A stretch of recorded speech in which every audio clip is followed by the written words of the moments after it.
Thank you for the introduction. I will give a short video of von der Leyen because I guess that everyone knows her story, but maybe less known that von der Leyen was born in Brussels, and this was in fact the seal on her career.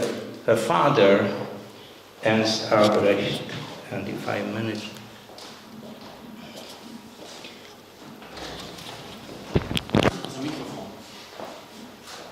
There's a microphone. Ah, okay. And the microphone is on, okay.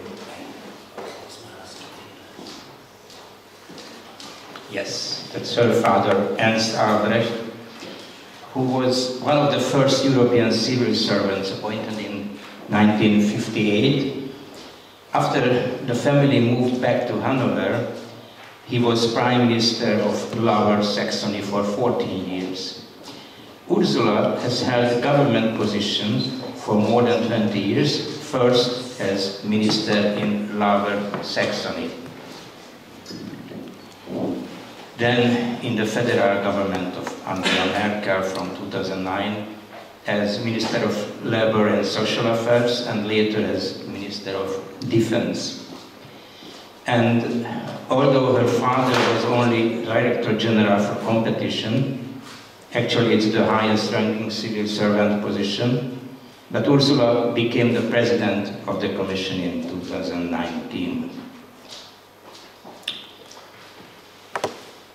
The green-black, as von der Leyen was seen by many.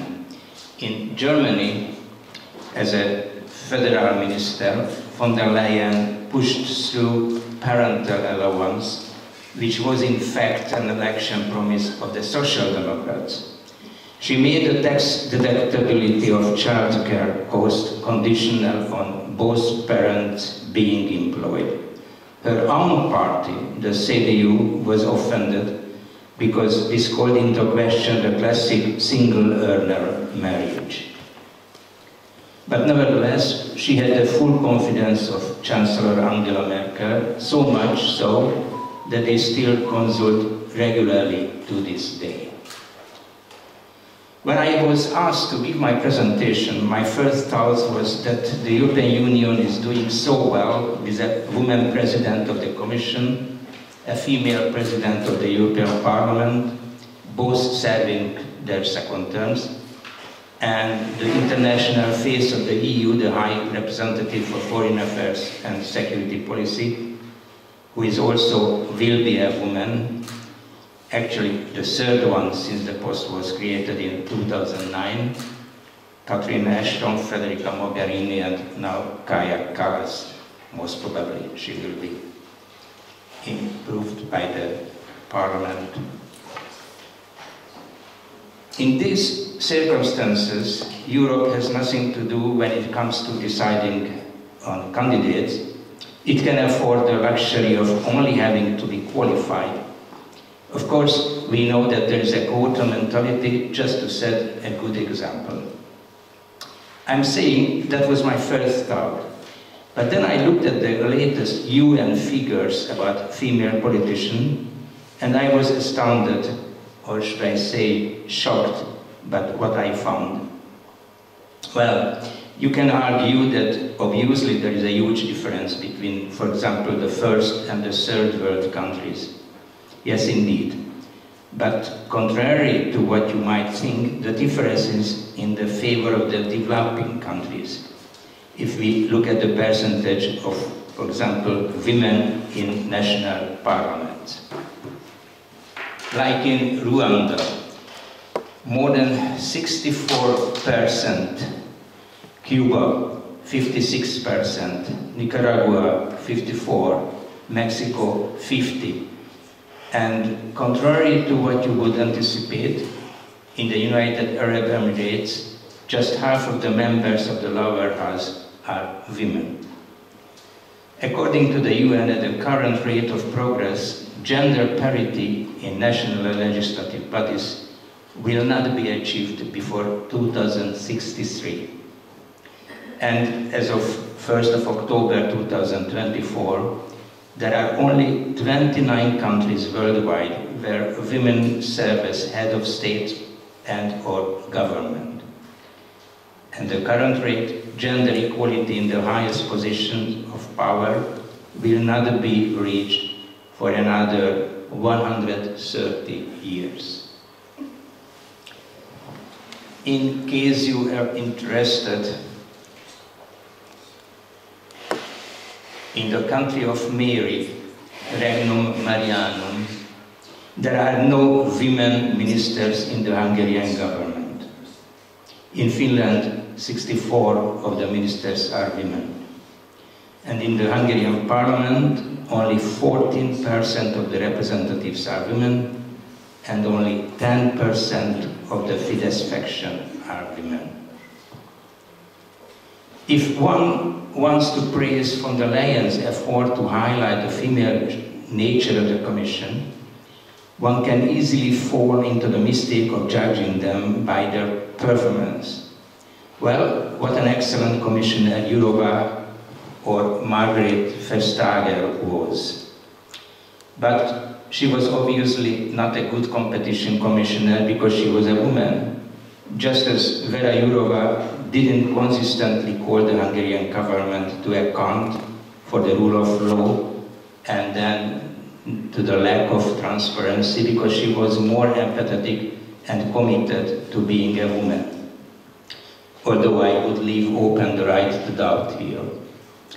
At the risk and anticipation that Kallas will be more in tune with our political taste, more politically correct, more balanced in her foreign policy portfolio than her predecessor, we obviously also don't attribute it to her femininity. So we can ignore performance. It's simply a question of women politicians becoming more visible after many decades. For the attention of Viktor Orbán, the father is a man, the mother is a woman, but the founding father can be a woman. I am looking for an explanation as to why only half of the member states have given in to von der Leyen's request and either nominated a man and a woman to the Commission or only one woman in the first place. Actually, only one country, Bulgaria, listened to von der Leyen's request to submit two names, a man and a woman. I have no doubt about the Hungarian Prime Minister preference. He would only have given in to the President if she happened to call on Orbán to nominate Olivier Várhelyi without fail. Of course, I could be wrong, in which case he would have sent Enikő Győri to the ring. So either they see no need to play affirmative politics or they simply ignore the invitation. Of course, we try to put ourselves in the shoes of a head of government. Say you have two strong candidates, but they must know that one of them will be a loser, which no one would look kindly on. Be that as it may, the member states have clearly not been partners in widening von der Leyen's room for maneuver. I mentioned von der Leyen's good relationship with Angela Merkel. Well, she has had her own experience with macho politicians. I remember the embarrassing scene at the NATO summit in Strasbourg when Silvio Berlusconi kept Merkel waiting because she was allegedly on the phone with Erdogan. Now I guess it's even a... I can't go... Oh yes, that's great. Thank you.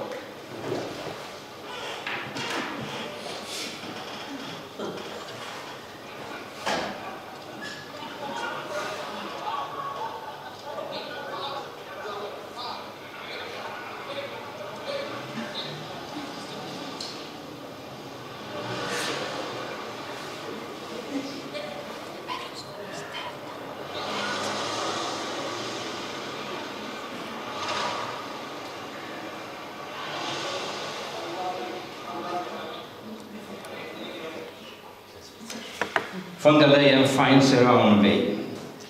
For example, she reserves 4 of the 6 executive vice president positions for women.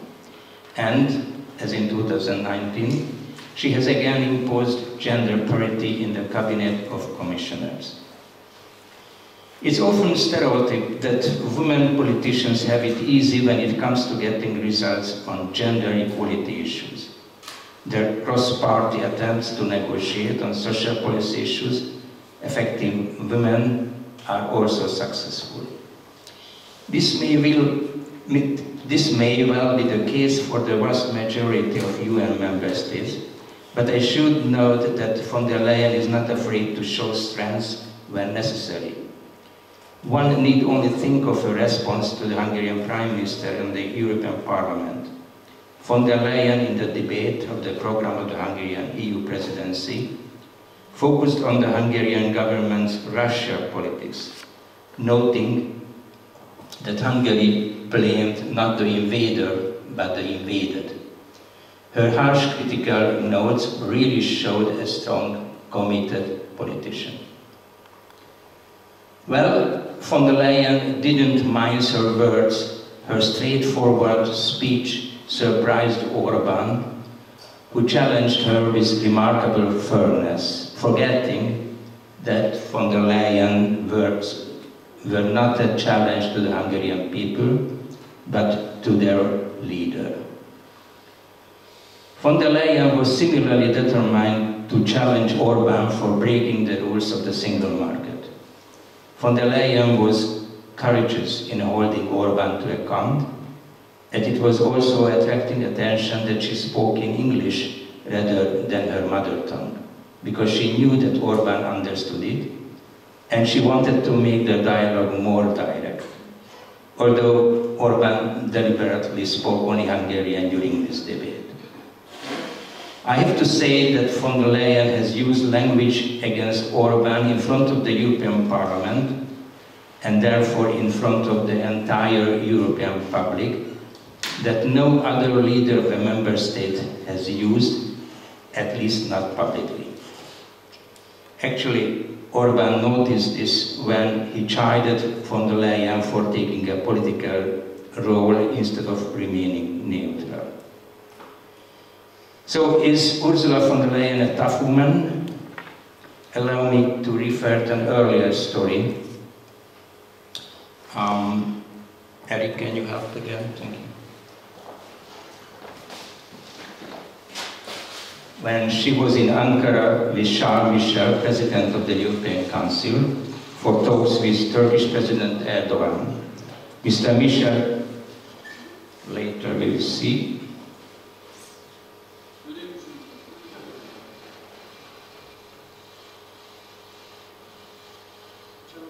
so Michel took a seat next to Mr. Erdogan while von der Leyen was seated on a bench.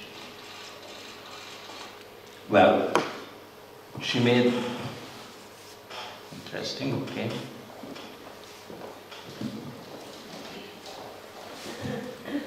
Yes, okay, thank you.